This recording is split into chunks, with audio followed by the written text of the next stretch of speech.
출애굽기 13장 1절에서 3절까지입니다. 다 함께 읽도록 하겠습니다. 여호와께서 모세에게 일러 이르시되 이스라엘 자손 중에서 사람이나 짐승을 막론하고 태에서 처음 난 모든 것은 다 거룩히 구별하여 내게 돌리라. 이는 내 것이니라 하시니라. 모세가 백성에게 이르되 너희는 애굽 곧 종되었던 집에서 나온 그날을 기념하여 유교병을 먹지 말라. 여호와께서 그 손의 권능으로 너희를 그곳에서 인도해 내셨음이니라. 아멘.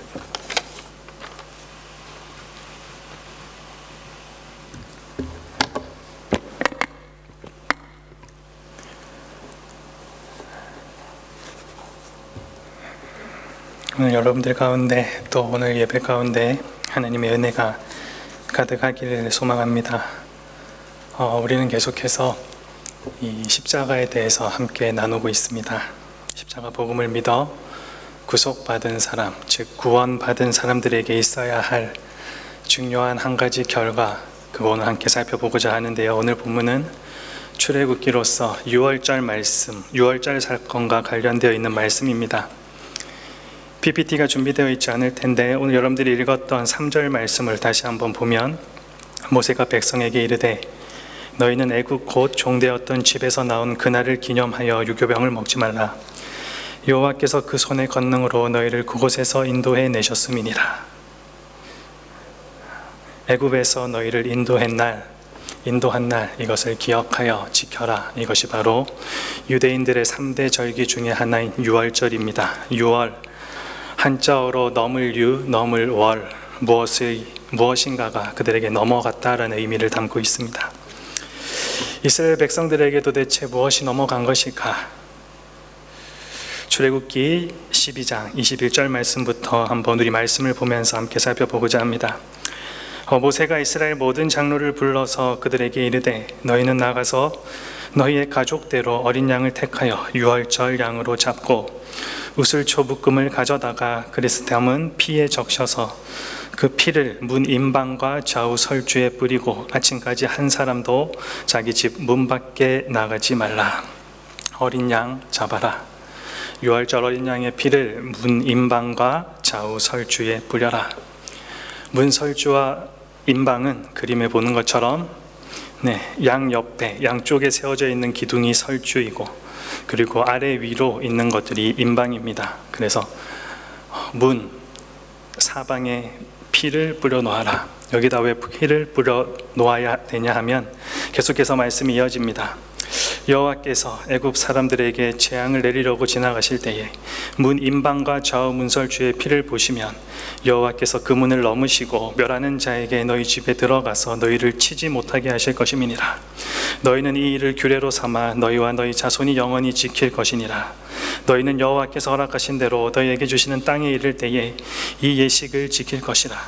이후에 너희의 자녀가 묻기를 이 예식이 무슨 뜻이냐 하거든 너희는 이르기를 이는 여호와의 6월절 제사라. 여호와께서 애굽 사람들에게 재앙을 내리실 때에 애굽에 있는 이스라엘 자손의 집을 넘으사 우리의 집을 구원하셨느니라 하라 하매 백성이 머리 숙여 경배하니라.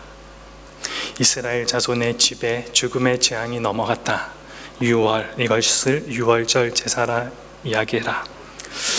6월은 애굽 땅에서 노예 생활하던 이스라엘이 어린 양의 피로 구원을 경험했던 사건입니다. 우리가 잘 알고 있는 것처럼 하나님께서 애굽을 심판하실 때 10가지 재앙을 심판으로 내리셨습니다. 그 마지막 10번째 재앙이 바로 장자의 죽음, 제일 먼저 낳은 아들, 그것을 다 죽이는 것이었습니다. 이 무서운 재앙, 어떻게 하면 피할 수 있을까? 그것은 바로 우리가 조금 전 그림에서 보았던 집 문설주와 임방에 어린 양의 피를 발라 놓으면 그 피를 보고 재앙이 파스오바 그대로 넘어간다라는 것, 이것이 바로 6월절입니다. 그때 사람이든 동물이든 애굽의 모든 처음 난 것은 다 죽었습니다. 하지만 하나님의 말씀대로 한 이스라엘에게 속한 처음 난 것은 죽음을 면했습니다. 온 애굽에 가득했던 죽음 가운데 이스라엘은 생명을 얻는 경험을 그들은 하게 되었다라는 것입니다. 하나님이 이렇게 이스라엘 전체를 구별해 놓으시고 그들의 생명을 보존해 주셨습니다. 이 구별과 그리고 유월이라는 이 의미에 따라 이스라엘은 결코 잊지 못할 구원의 경험을 하게 되었던 것입니다. 무엇보다 이스라엘은 이런 경험을 통해 자신들을 죽음의 재앙 가운데서 살리신 하나님에 대한 분명한 깨달음을 이것을 통해서 알게 되었습니다. 또한 이스라엘은 하나님께서 생명을 살려주신 이 일을 통해 자신들이 하나님의 소유가 되었다라는 이 생생한 경험도 함께 경험하게 되었습니다. 하나님은 유월과 출애굽을 이스라엘이 영원토록 잊지 말아야 할 중요한 경험으로 허락해 주셨습니다. 이스라엘 후손들이 그 역사적인 경험을 대대로 그들의 자손 대대로 잊지 않고 지켜나갈 수 있도록 세대를 거듭해가고 사람이 바뀌어도 그때의 경험이 이스라엘은 하나님의 소유라는 사실을 분명하게 인정할 수밖에 없을 만큼 분명한 근거로 그들에게 가르치기를 원하셨습니다. 오늘 본문의 명령은 바로 이런 맥락에서 주어지고 있습니다. 오늘 2절 말씀을 다시 한번 읽어보면 이스라엘 자손 중에서 사람이나 짐승을 막론하고 태에서 처음 난 모든 것은 다 거룩히 구별하여 내게 돌리라. 이는 내 것이니라. 이 말씀을 지킬 때 그들의 자녀들이 아니 도대체 왜 이렇게 해야 합니까? 저희가 왜 이렇게 어린 양을 잡아서 이렇게 이 예식들을 지켜야 합니까? 라고 질문하거든. 이스라엘이 하나님으로 말미암아 생명을 얻은 그 생생한 경험을 그 자녀들에게 자자손손 전하게 하셨습니다. 생명의 대표인 태에서 처음 난 것을 구별하여 하나님께 드림으로 이스라엘 민족 전체가 하나님의 소유라는 사실을 그 행위를 통해 확인하도록 하셨다라는 것입니다. 그 내용이 출애굽기 13장 12절부터 잘 기록되어 있습니다. 쉬운 성경으로 한번 16절까지 제가 한번 읽어보겠습니다. 여러분은 처음 태어난 것을 다 여호와께 바쳐야 합니다. 짐승들의 처음 태어난 것들도 다 여호와께 바쳐야 합니다. 장차 여러분의 자녀들이 왜 이런 일을 하는 것입니까? 하고 묻거든 여호와께서 그 크신 능력으로 우리가 종으로 있었던 이집트 땅에서 우리를 인도해내셨다. 파라오가 고집을 부리며 우리를 내보내려 하지 않았을 때 여호와께서는 사람이든 짐승이든 이집트 땅에 처음 태어난 것을 다 죽이셨다. 그래서 내가 처음 태어난 모든 수컷을 여호와께 바치는 것이다. 내 아들 중에서 맏아들을 대신해서 다른 것으로 바치는 까닭도 그 때문이다. 이 말씀이 너희들의 손에 맨 표나 너희들의 이마에 있는 표와 같이 되게 하여라. 여호와께서 크신 능력으로 우리를 이집트에서 인도해내셨기 때문이다 라고 대답하십시오. 이처럼 하나님께서 온 이스라엘 백성들에게 명령하여 지키도록 하신 것은 그저 억지나 하나님께서 일방적으로 하셨던 강요가 아니라 그들의 경험에 근거한 명령이었습니다. 이스라엘은 하나님께서 자신들을 구별하여 살리신 경험을 분명하게 가지고 있었고 처음 난 것을 구별하여 드리라는 하나님의 명령은 바로 그런 이스라엘 백성들의 경험을 근거로 하여서 기꺼이 지켜야 할, 마땅히 지켜야 할 규례였습니다. 우리는 하나님께서 이스라엘에 대한 자신의 소유권을 주장하시는 근거, 이 근거를 잘 이해해야 합니다. 그리고 우리 자신의 신앙과 삶에도 그와 같은 내용들이 우리의 삶 가운데 드러나고 있는지 확인해야 합니다. 우리에게 필요한 것은 그냥 하나님의 이 선언에 대한 단순한 동의 그 정도가 아니라 마음속 깊은 곳으로부터 우러나오는 인격적인 인정과 또 실제적이고 신앙적인 반응이 있어야 하기 때문입니다. 나의 생명을 구원하신 하나님에 대한 경험이 너는 내 것이다 라는 이 말씀 앞에 진정으로 엎드리게 할 만큼 생생하게 우리들에게 기억되어야 한다라는 것입니다.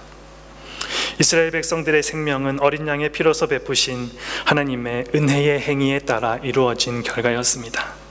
하나님께서는 자신이 행하실 구원의 그 일을 미리 말씀하심으로써 이스라엘이 그 경험의 의미를 바로 알 수 있도록 하셨습니다. 결국 이것을 통해 무엇을 하나님께서 이야기하시고자 하시는 것입니까?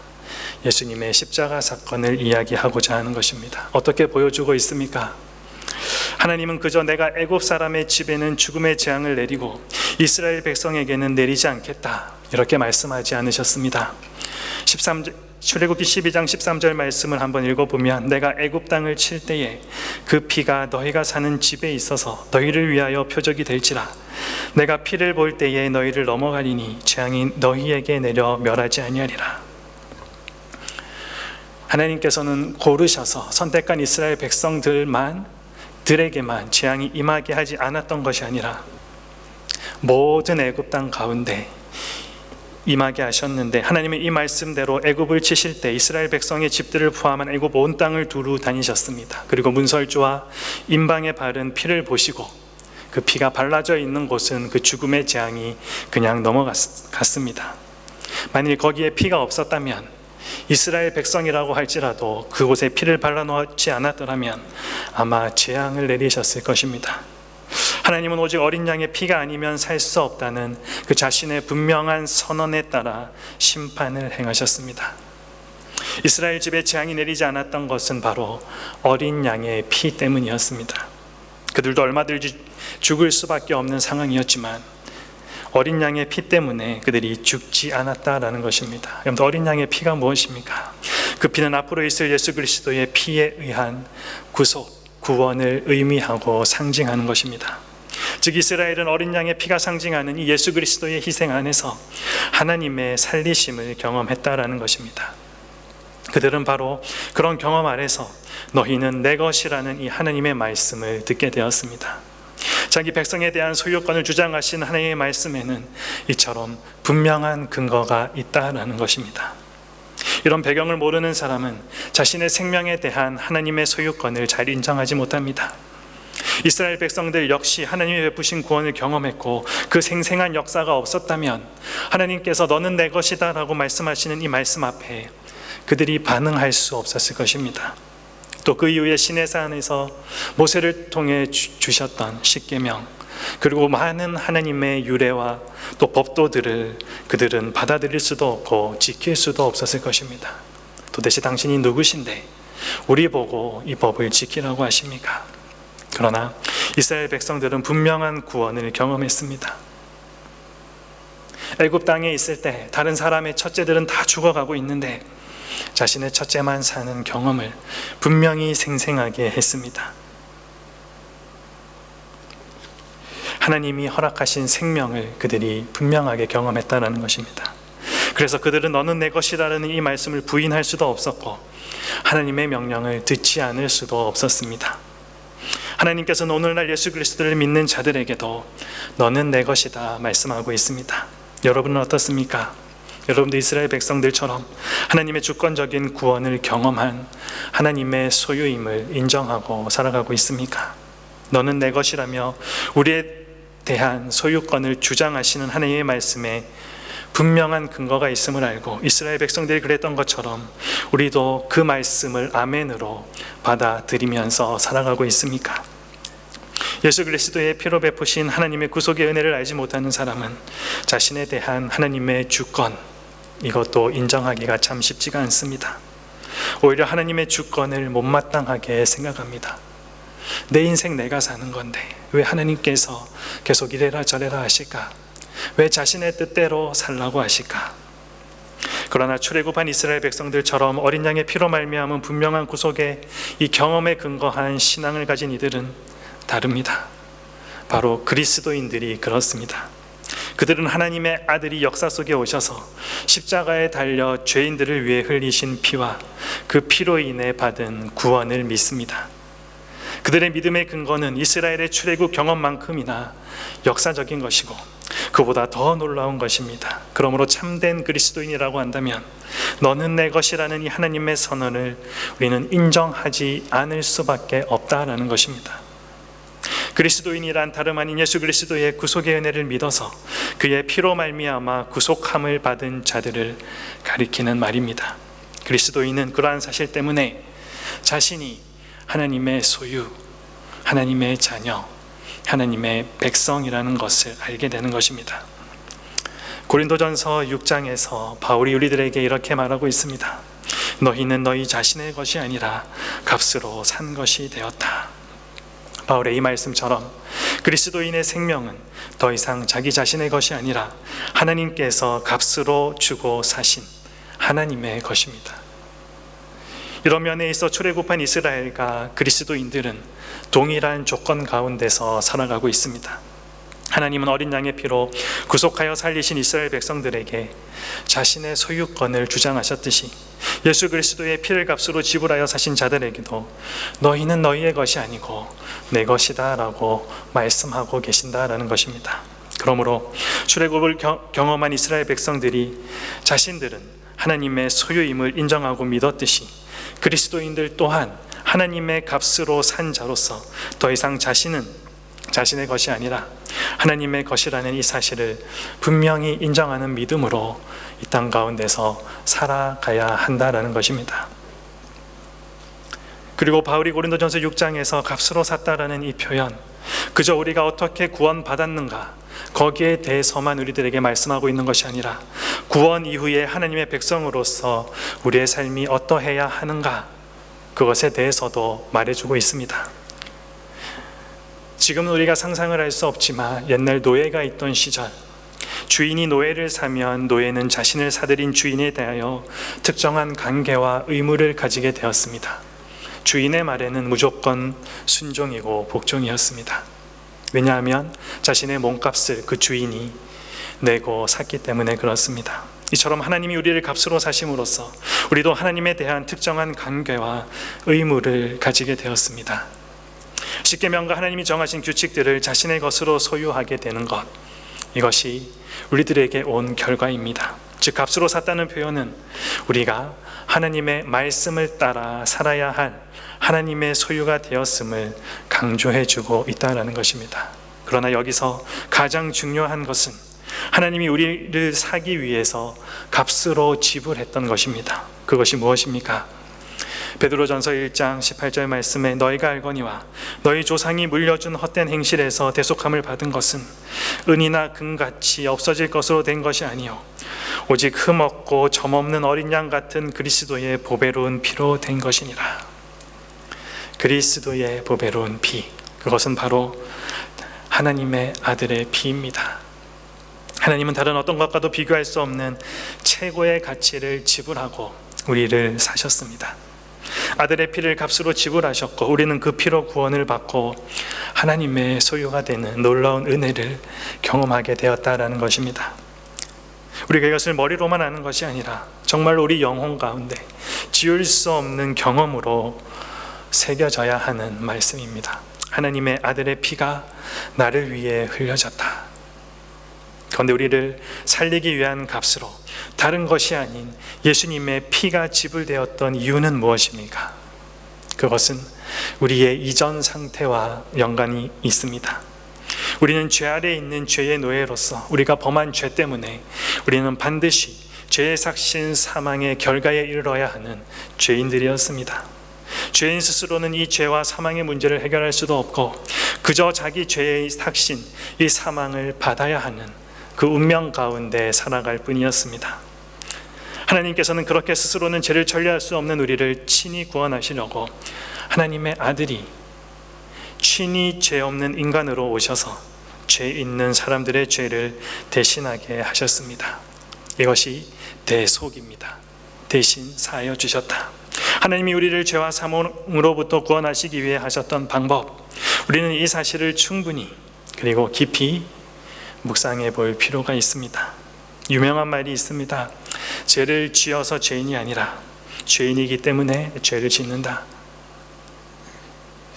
아마도 우리 중에 죄가 없는 사람 아무도 없을 것입니다. 저를 포함해서. 바울은 이 사실을 절망적으로 이야기하고 있습니다. 로마서 3장 23절 함께 한번 읽어보겠습니다. 모든 사람이 죄를 범하였음에 하나님의 영광에 이르지 못하더니, 모든 사람이 죄를 범하여서 하나님의 영광에 이르지 못했다. 우리가 태어나면서부터 소유하고 있는 이 죄가 얼마나 무서운 것인가를 보여주고 있습니다. 사람 안에 있는 이 죄의 속성은 그 어떤 노력으로도 제거할 수가 없습니다. 제거할 수 있는 유일한 방법은 오직 하나, 예수 그리스도의 피밖에 없다라는 것입니다. 앞에서 절망을 선포했던 바울이 다시 이렇게 선포합니다. 우리 24절 말씀 함께 읽어보겠습니다. 그리스도 예수 안에 있는 속량으로 말미암아 하나님의 은혜로 값없이 의롭다 하심을 얻은 자 되었느니라. 모든 사람이 죄를 범하였음에 하나님의 영광에 이르지 못하더니 라고 고백하던 절망을 선언하던 바울이 그리스도 예수 안에 있는 속량으로 말미암아 하나님의 은혜로 값없이 의롭다 하심을 얻은 자 되었다. 이미 그렇게 되었다 선포하고 있습니다. 예수님께서 겟세마네에서 괴로워하며 기도하신 이유, 땀방울이 핏방울이 되기까지 기도하셨던 그 이유, 살이 찢기는 채찍, 멸시와 굴욕, 도살장에 끌려가는 어린 양처럼 십자가에서 처절한 죽음을 당하면서 피를 쏟으셨던 이유는 바로 우리의 죄 때문이었습니다. 우리가 자랑하고 기뻐하는 기독교의 상징 이 십자가는 바로 죄의 노예였던 우리를 구하기 위해 세워졌던 것이었습니다. 예수님의 피값, 그 피의 가치를 아는 사람이라면 결코 죄를 가볍게 생각할 수 없을 것입니다. 모든 성도는 예수님의 피로 구원을 받은 사람들입니다. 아무 자격도 없고 정말 잠시 있다가 없어지는 안개와 같은 정말 그런 존재에 불과한 자지만 그럼에도 완전하고 무한하신 하나님의 아들의 피값으로 구원을 얻어 하나님의 백성, 하나님의 소유가 되었다. 성경은 그렇게 우리들에게 말해주고 있습니다. 그러므로 우리는 더 이상 우리의 것이 아니고 하나님의 것이라고 입으로 고백한 것, 그것뿐만 아니라 그에 합당한 신앙과 삶도 우리가 살아가야 한다는 것입니다. 하나님께서 우리를 값으로 산 것이 되었다는 것, 우리를 값으로 사신 분을 따를 이유와 의무를 가지고 있다는 분명한 의미를 담고 있기 때문입니다. 이스라엘 백성들에게나 우리에게나 구원은 바로 그런 의미입니다. 여러분은 나는 나의 것이 아니다, 나는 하나님의 것이라는 분명한 생각을 가지고 살아가고 있습니까? 우리에게 주어진 생명, 시간, 능력, 그리고 기타 여러 삶의 여건 등이 모두 우리의 것이 아니라는 그 의식을 가지고 살아가고 있습니까? 고린도전서 6장 19절 말씀 다시 한번 읽어보면 너희 몸은 너희가 하나님께로 받은 바 너희 가운데 계신 성령의 전인 줄을 알지 못하느냐? 너희는 너희 자신의 것이 아니라. 그럼 누구의 것입니까? 이어진 20절 말씀에 값으로 산 것이 되었으니 그런즉 너희 몸으로 하나님께 영광을 돌리라. 구원받은 성도들이 해야 할 것, 몸으로 하나님께 영광을 돌리라. 하나님께서 베푸신 구원에는 감격하며 눈물을 흘리면서도 자신의 존재와 삶이 자신의 것이 아니라는 사실은 철저하게 무시하며 살아가는 사람들이 참 많이 있는 것 같습니다. 그러나 오늘 말씀을 우리는 분명히 기억해야 합니다. 우리는 이스라엘 백성들처럼 어린 양의 피, 곧 예수 그리스도의 피가 아니면 죽을 수밖에 없는 자들이었다. 우리를 둘러싼 죄로 가득한 세상은 하나님께서 죽음의 재앙을 내릴 수밖에 없었던 애국과도 같은 곳입니다. 하나님 애국 전체에 사망의 재앙을 내리셨듯이 오늘날 이 세상에도 사망의 그림자가 드리워져 있습니다. 요한복음 3장 18절 말씀이 그것을 우리들에게 이야기합니다. 함께 한번 읽어보겠습니다. 그를 믿는 자는 심판을 받지 아니하는 것이요 믿지 아니하는 자는 하나님의 독생자의 이름을 믿지 아니하므로 벌써 심판을 받은 것이니라. 믿지 아니하는 자, 하나님의 독생자의 이름 예수 그리스도의 이름을 믿지 아니하는 자, 벌써 심판을 받은 것이다. 예수님을 믿지 않는 세상은 사망의 저주 아래 있고 애국 사람과 같이 정죄와 심판을 받아 죽은 자의 조건을 가지고 살아가고 있습니다. 반면 예수님을 믿는 우리들에게는 요한복음 3장 18절이 있기 이전에 요한복음 3장 16절에서 영생을 얻게 하기 위함이다. 하나님께서 독생자를 보내신 이유, 우리를 이처럼 사랑하셔서 그를 믿는 자마다 멸망치 않고 영생을 얻게 하기 위함이다. 우리에게는 생명이 있습니다. 영생, 영원한 생명이 있습니다. 이스라엘 백성들이 어린 양의 피를 발라놓고 살았던 것처럼 우리도 예수 그리스도의 피로 새로운 생명을 얻었습니다. 하나님은 이런 근거에 따라서 우리를 하나님의 소유라고 주장하고 있다는 것입니다. 우리는 더 이상 우리 자신의 것이 아니라 하나님의 것입니다. 많은 찬송 작가들이 이 사실을 분명하게 고백하고 있습니다. 찬송가 150장 갈보리산 위에 조지 버나드라는 작곡가는 3절에서 험한 십자가에 주가 흘린 피를 믿는 마음으로 바라보니 나를 용서하고 내 죄 사하시려 주가 흘리신 보혈이라 이렇게 고백한 후에 4절에서 주님 예비하신 나의 본향집에 나를 부르실 그날에는 영광 중에 계신 우리 주와 함께 내가 죽도록 충성하리. 그리고 151장 만왕의 왕 내 주께서 아이작 와츠는 만왕의 왕 내 주께서 왜 고초당했나 이 벌레 같은 나위에 그 보혈 흘렸네 라고 고백한 다음 마지막 절에서 늘 울어도 그 큰 은혜 다 갚을 수 없네. 나 주님께 몸 바쳐서 주의 일 힘쓰리. 또 149장 주 달려 죽은 십자가 마지막 절에서 온 세상 만물 가져도 주 은혜 못 다 갚겠네. 놀라운 사랑 받은 나 몸으로 재물 삼겠네. 이런 고백은 몇몇 찬송 작가들에게만 있는 것이 아니라 예수 그리스도의 피값으로 구원을 받은 모든 그리스도인들에게 있어야 하는 반응이고 또 있을 수밖에 없는 인격적인 반응입니다. 하나님의 이 은혜를 알고 헌신하지 않을 수 없다라는 것입니다. 내가 이 은혜를 갚기 위해 하늘을 두루마리 삼고 바다를 먹물 삼아도 하나님께서 나에게 주셨던 사랑과 은혜 다 기록할 수 없어서 내 몸을 통해 내 몸을 바쳐서 하나님 앞에 충성하겠습니다. 우리에게 이러한 고백이 있어야 한다는 것입니다. 그리고 고백뿐만이 아니라 삶을 통해 이 고백의 진실성이 드러나야 한다는 것입니다. 여러분은 누구의 것입니까?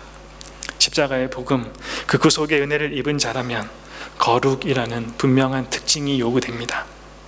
하나님께서 우리를 자신의 소유로 삼으시기 위해 예수 그리스도의 피로 구원하여 우리를 거룩하게 구별하셨기 때문입니다.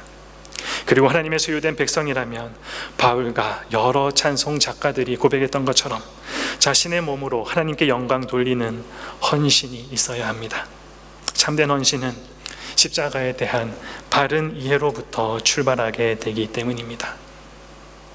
예수 그리스도께서 우리를 위하여 보혈을 흘리신 것, 그 보혈의 값으로 우리를 사시고 우리의 주인이 되신 것을 마음 가운데 새기면서 여러분 살아가십시오. 그리고 그 간격을 가지고서 정말 하나님 앞에서 바른 백성, 바른 자녀, 그 삶, 올바로 살아가는 우리 모두가 되기를 소망합니다. 기도하겠습니다.